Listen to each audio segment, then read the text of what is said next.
vamos a hacer el diagrama fasorial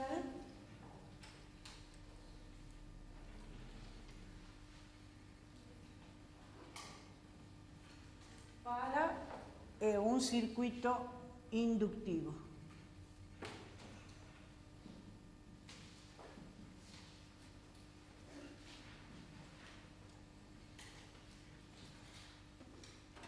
¿Está bien? Recuerden que la ecuación de la corriente, no la tenemos anotada acá, pero recuerden que la ecuación de la corriente en función del tiempo era la FEM sobre R, ese era el I máximo, por el coseno de omega t menos un cierto ángulo phi, que es el que encontramos con esta ecuación. Si el circuito es inductivo, el triángulo de impedancia me va a dar un ángulo positivo. Fíjense, vamos a dibujar de nuevo un triángulo de impedancia.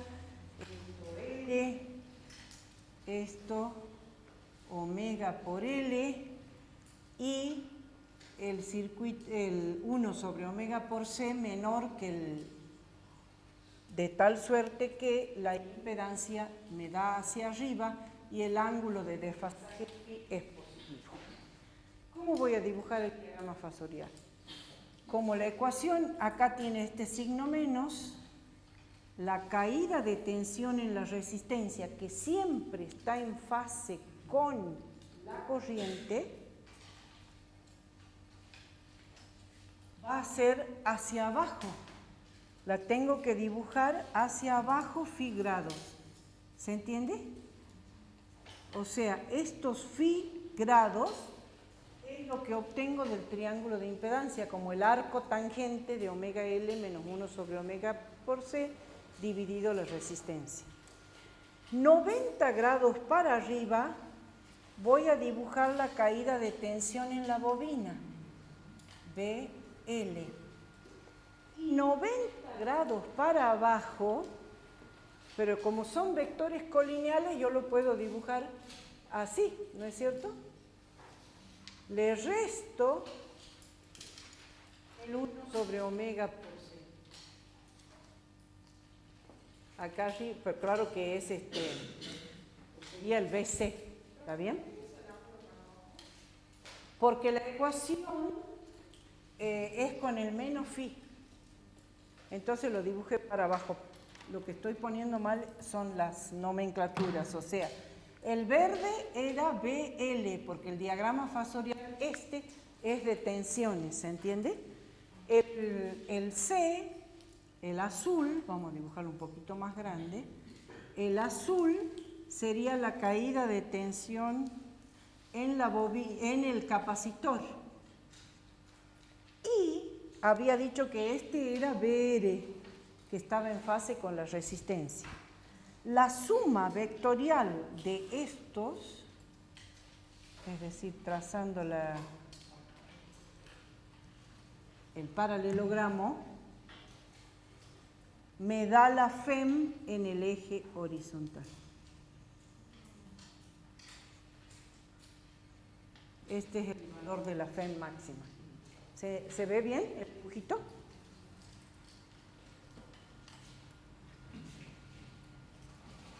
Podemos hacer un gráfico un poco más sencillo si es que no lo aprenden a pero digamos, esta sería la forma más correcta.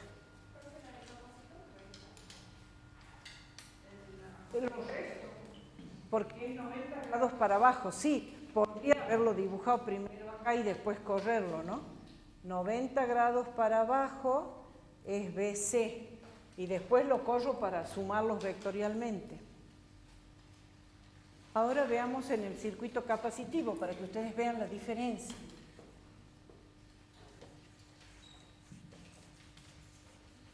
De los gráficos de acuerdo al ángulo que forma el circuito. Entonces, ahora para un circuito capacitivo, siempre estamos hablando de diagrama fasorial, ¿no? Para un circuito capacitivo, ¿cuál es la diferencia con el anterior? Y ahora el ángulo de desfasaje lo voy a dibujar hacia arriba. ¿Por qué? Porque en el triángulo de impedancia, en un circuito capacitivo, en el triángulo de impedancia, el omega por L es más chico que el 1 sobre omega por C. Entonces el ángulo me da negativo. ¿Se entiende? El ángulo de desfasaje es negativo y en el diagrama fasorial lo dibujo positivo porque menos por menos se hace más. Entonces, este va a ser el pi para un diagrama fasorial capacitivo. 90 grados para arriba, vamos a dibujar BL. 90 grados.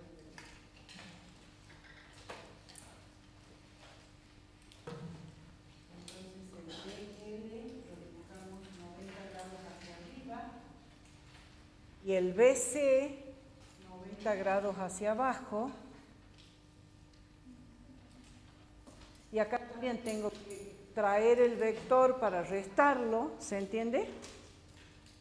De tal suerte que la suma vectorial me dé la FEM.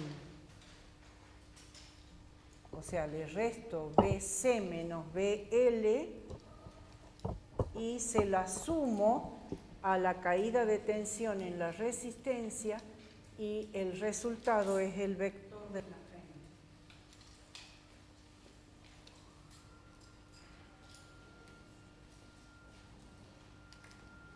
¿Se ve la diferencia? ¿Sí? Y por último, veamos entonces el circuito resistivo o resonante. En este caso, recuerden que el ángulo de desfasaje era 0, entonces tenía que dibujar la caída de tensión en la resistencia sobre el eje horizontal. 90 grados para arriba tengo que dibujar BL y 90 grados para abajo tengo que dibujar la caída de tensión en el capacitor, BC, y como ambos son iguales y opuestos, se anulan entre sí y la FEM coincide con el vector de la resistencia, de la caída de tensión en la resistencia.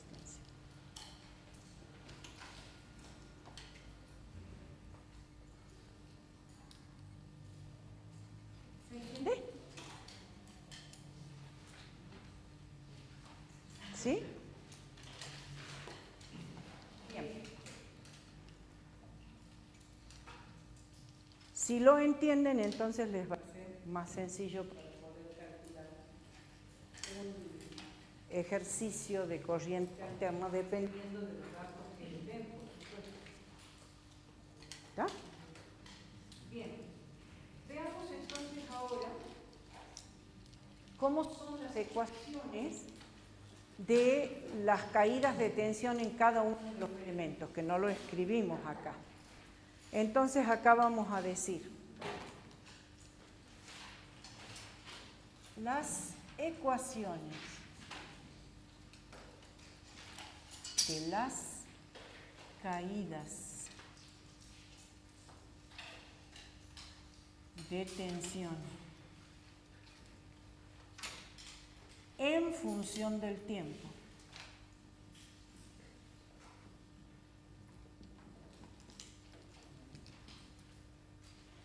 En cada elemento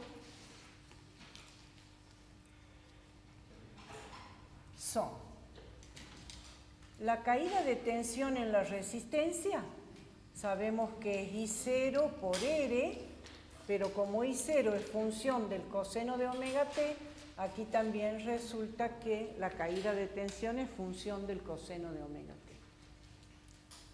La caída de tensión en la bobina va a ser I0 por omega por L, que sería la reactancia inductiva, por el coseno de omega t, pero dijimos que en este caso estaba desfasado en pi sobre 2. Perdón, pero aquí no les estoy considerando el phi. nadie me dijo nada. En realidad la corriente está desfasada de la FEM phi grados, salvo que esté en resonancia, ¿sí? Entonces acá tengo que tener en cuenta ese desfasaje de phi grados. Y por consiguiente aquí también. Y recién después de tener en cuenta el desfasaje de phi grados, la adelanto pi sobre 2. Este ángulo phi lo tengo que poner en radianes para que este desfasaje esté todo en radianes. ¿Se entiende? El BC va a ser igual a I0 por omega por C, por 1 sobre omega por C, ¿sí? Que es XC. Y esta caída de tensión está multiplicada también por el coseno de omega t menos phi, pero ahora está retrasada 90 grados con respecto a la caída de tensión en la fuente. ¿Se entiende? O sea, esto es lo mismo que poner acá I0 por XL coseno de omega t menos phi más pi sobre 2. Y este otro es lo mismo que poner I0 por XC por el coseno de omega t menos phi menos pi sobre 2. ¿Se entiende?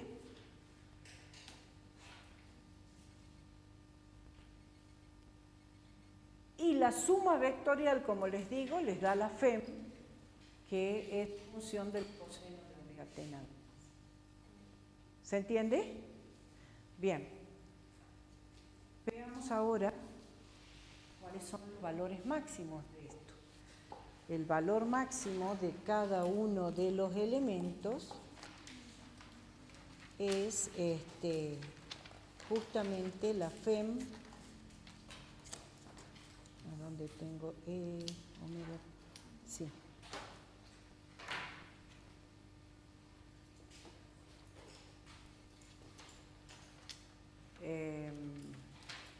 Donde los valores máximos, entonces, el BR máximo va a ser igual a I0 por R, el BL va a ser igual a I0 por omega por L, o sea, I0 por XC, I0 por XC, y el valor máximo en la caída de tensión del capacitor es I0 sobre omega por C, es decir, I0, perdón, aquí puse XC en vez de XL, y acá es I0 por XC.